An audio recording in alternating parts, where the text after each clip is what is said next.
Hi YouTube, what's up boys and girls, ladies and gentlemen, males and sirs, I hope you're having a great day.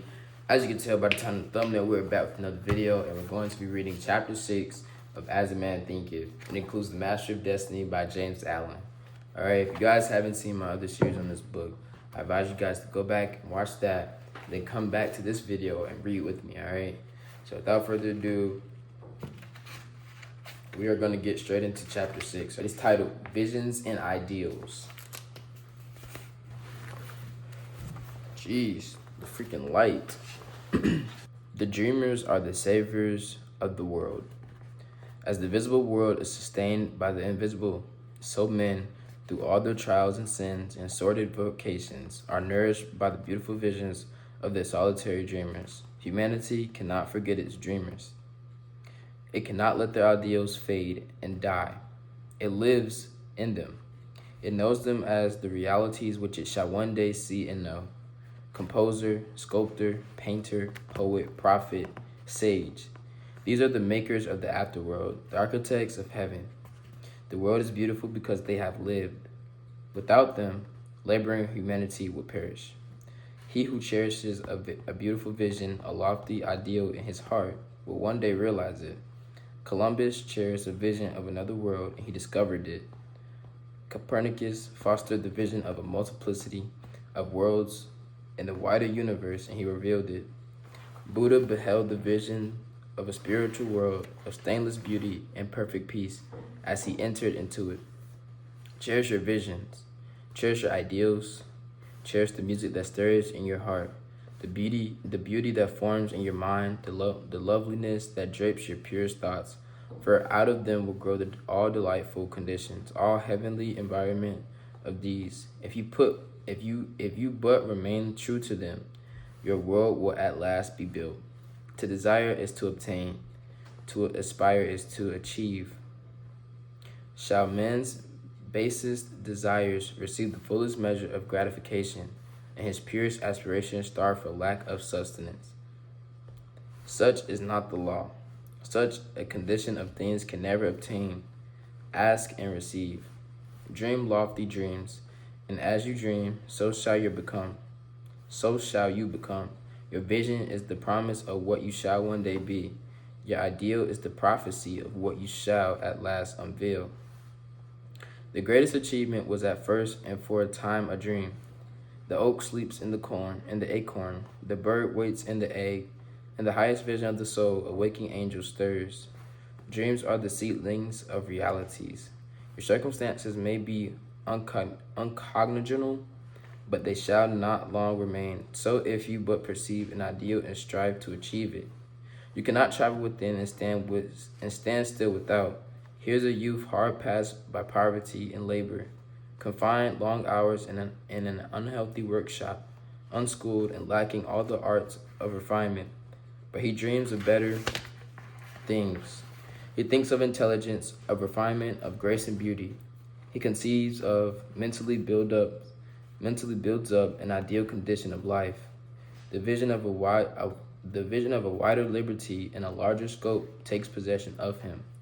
Unrest urges him to action, and he utilizes all his spare time and means, small though they are, to the development of his latent powers and resources. Very soon, so altered has his mind become that the workshop can no longer hold him. It has become so out of harmony with his mentality that it falls out of his life as a garment and it cast aside. And with the growth of opportunities which fit the scope of his expanding powers, he passes out of it forever. Years later, we see this youth as a full-grown man. We find him a master of certain forces of the mind, which he wields with worldwide influence and almost unequaled power. In his hands, he holds the cords of gigantic responsibilities. He speaks, and lo, lives are changed, men and women hang upon his words and remold their characters, and sun-like he becomes the fixed and luminous centre around which innumerable destinies revolve. He has realized the visions of his youth. He has become one with his ideal. And you, 2. Youthful reader will realize the vision, not the ideal wish of your heart, be it base or beautiful, or a mixture of both, for you will always gravitate toward that which you secretly most love. Into your hands will be placed the exact results of your own thoughts. You will receive that which you earn, no more, no less.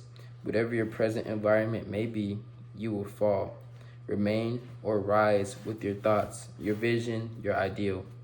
You become as small as your controlling desire, as great as your dominant aspiration. In the beautiful words of Stanton Kirkham Davis, you may be keeping accounts, and presently you shall walk out of the door that for so long has seemed to you the barrier of your ideals, and shall find yourself be before an audience, the pen still behind your ear, the ink stains on your fingers, and then there shall pour out the torrent of your inspirations. You may be driving sheep, you shall wander to the city bucolic, an open mouth shall wander under the intrepid guidance of the Spirit in the studio of the Master.